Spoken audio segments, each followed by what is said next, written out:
बहुत बहुत धन्यवाद सभापति जी, आपने मुझे इस बिल पे बोलने का जो अवसर दिया। मैं माननीय प्रधानमंत्री नरेंद्र मोदी जी और माननीय शिक्षा मंत्री धर्मेंद्र प्रधान जी के द्वारा इस बिल को जो संसद में लाए, इसका स्वागत करने के लिए और इसको समर्थन करने के लिए खड़ा हूं।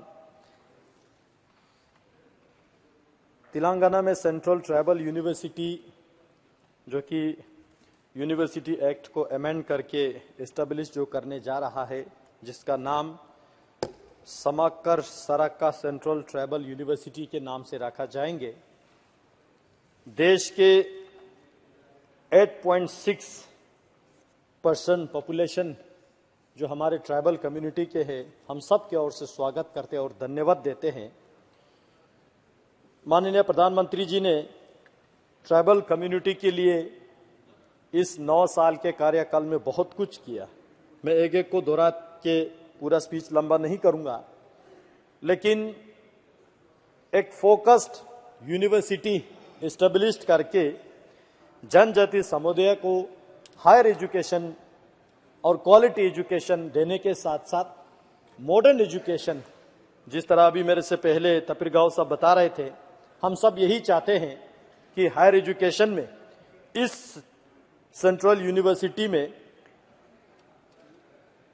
ट्राइबल कम्युनिटी के कल्चर है, ट्रेडिशन, पहचान, उनके बारे में तो स्टडी होगा ही, लेकिन साथ ही साथ आधुनिकता हो, आईआईटी हो, आईआईएम हो, दुनिया लेवल के एजुकेशन ट्राइबल कम्युनिटी को मिले और नॉन ट्राइबल कम्युनिटी के लोग भी उसमें आके ट्राइबल के बारे में जानकारी हासिल करें, ये हम सब चाहते हैं। आज प्रधानमंत्री जी द्वारा इस ट्राइबल यूनिवर्सिटी के नाम मां समाकर सराका देवी जी के नाम से रखे हैं और हम सब इसका धन्यवाद देते हैं।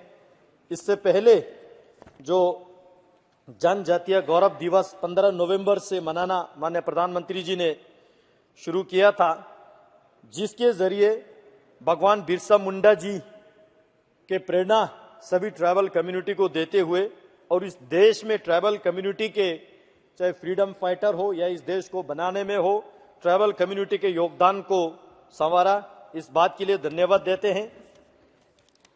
माननीय प्रधानमंत्री जी ने इस 9 साल में ट्राइबल कम्युनिटी के उन्नति के लिए, विकास के लिए 2014 से 2023 तक 4,495 से लेके 12,462 करोड़ रुपए के बजट केवल ट्राइबल मिनिस्ट्री के द्वारा खर्च करके, चाहे वो लोअर एजुकेशन में हो, हायर एजुकेशन में हो या ओवरऑल इंफ्रास्ट्रक्चर डेवलपमेंट में हो, बहुत कुछ किया।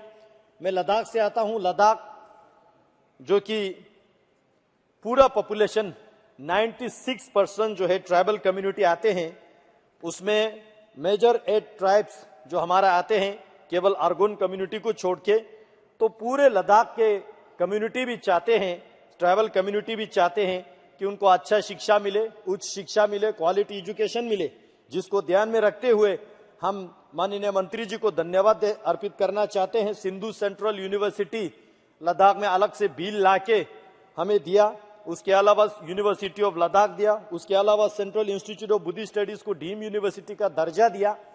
इतने काम जो है अभी लद्दाख के ट्राइबल कम्युनिटी के एजुकेशन के लिए हो रहा है। साथ ही साथ मैं इस बिल के माध्यम से माननीय मंत्री जी से निवेदन करना चाहता हूं, लद्दाख के किसी भी इस एक यूनिवर्सिटी के अंतर्गत ट्राइबल रिसर्च इंस्टीट्यूट होना बहुत जरूरी है। मैं ये आपके माध्यम से मांग करना चाहता हूं, जिसके माध्यम से पूरे देश भर में ट्राइबल कम्युनिटी के साथ साथ विशेष रूप से लद्दाख के अलग अलग ट्राइबल के बारे में जानकारी हासिल करे, रिसर्च करे, उस पे उनके उन्नति के लिए क्या करना चाहिए, जियो पॉलिटिकल स्ट्रेटेजी के चेंजेस में क्या होना चाहिए, उसमें ट्राइबल का क्या योगदान होना चाहिए, ये मैं आपके माध्यम से मांग करना चाहता हूं। मैं ये भी मांग करना चाहता हूं, लद्दाख में जिस तरह मैंने बताया कि ट्राइबल कम्युनिटीज काफी है, उसमें से कुछ कम्युनिटी बहुत कम पॉपुलेशन में है, जैसे कि हमारा आर्यन कम्युनिटी हो, शिन्ना कम्युनिटी हो या बल्ती कम्युनिटी हो, ये खत्म होने के तादाद पे है, पॉपुलेशन बहुत कम है। और आर्यन कम्युनिटी जो ट्राइबल कम्युनिटी है आर्यन, पूरे देश दुनिया से बहुत सारे टूरिस्ट उनको अलग से देखने के लिए आते हैं, क्योंकि कहते हैं वो अलेक्जेंडर का डिसेंडेंट है, उनका अलग अलग इतिहास है। और ये इसको बचाए रखने के लिए, उनके पॉपुलेशन को बचाए रखने के लिए, उनके भाषा को, उनके पहचान को, उनके संस्कृति को बचाए रखने के लिए ट्राइबल रिसर्च सेंटर लद्दाख में होना बहुत जरूरी है। साथ ही साथ मैं आपके माध्यम से माननीय मंत्री जी और माननीय सरकार से मांग करना चाहता हूं कि लद्दाख के इन ट्राइबल कम्युनिटीज को जो खत्म होने के तादाद पे है, जो वल्नरेबल है, इनको यूनेस्को में जो है इंटेंजिबल हेरिटेज के नाम से घोषित करें और मिनिस्ट्री ऑफ कल्चर हो, मिनिस्ट्री ऑफ ट्राइबल की ओर से स्पेशल फोकस देने की आवश्यकता है। और पूरे हिमालयन क्षेत्र में जितने भी ट्राइबल कम्युनिटी रहते हैं, ज्यादातर बोटी भाषा को बोलने वाले लोग हैं। मैं सरकार से मांग करना चाहूंगा बोटी भाषा को भारत के 8वीं अनुसूची में शामिल करने के साथ साथ जो स्पेसिफिक ट्राइबल कम्युनिटी के जो भाषा है, दादी आर्या हो, शिन्ना हो, बल्ती हो या पुरकी हो, ऐसे जबानों को भी प्रमोट करने की जरूरत है, प्रिजर्व करने की जरूरत है। मैं ये आपके माध्यम से मांग रखना चाहूंगा। शिक्षा के बात हो रहा है तो मैं बात जरूर जिक्र करना चाहूंगा। एकलव्य मॉडल रेजिडेंशियल स्कूल, हालांकि मिनिस्ट्री ऑफ ट्राइबल का विषय है, लेकिन एक बात मैं आपके माध्यम से मंत्रालय के संज्ञान में लाना चाहूंगा। एक तो मैं माननीय प्रधानमंत्री जी को बहुत बहुत आभार व्यक्त करना चाहूंगा, क्योंकि पहले इसका एकलव्य, मैं कंक्लूड कर रहा हूं sir, Eklavya model residential school देश में बहुत बढ़ा के उनमें स्कॉलरशिप, रेजिडेंशियल फैसिलिटीज बहुत कुछ दे रहा है। लेकिन नया एकलव्य मॉडल रेजिडेंशियल स्कूल खोलने में जो क्राइटेरिया रखा है, उसमें हिली एरियाज के लिए एक ब्लॉक में 20,000 पॉपुलेशन होना होगा। सर, ये हिली एरियाज में असंभव है। मैं आपके माध्यम से सरकार से विनती करना चाहता हूं। मैं मिसाल देना चाहूंगा, जैसे कि हमारे अरुणाचल प्रदेश में 26 मेजर ट्राइब है, उनके वहां एक डिस्ट्रिक्ट आता है जिसमें 5-6 हजार पूरे डिस्ट्रिक्ट का पॉपुलेशन है। अब एक ब्लॉक में 20,000 पॉपुलेशन हम कहां से लाएंगे? मेरे लद्दाख के जंस्कर क्षेत्र में 3 एडमिनिस्ट्रेटिव ब्लॉक है, टोटल पॉपुलेशन 13,000 है। मेरे नुब्रा में टोटल 13-14 हजार पॉपुलेशन है, वहां पे 3 ब्लॉक है।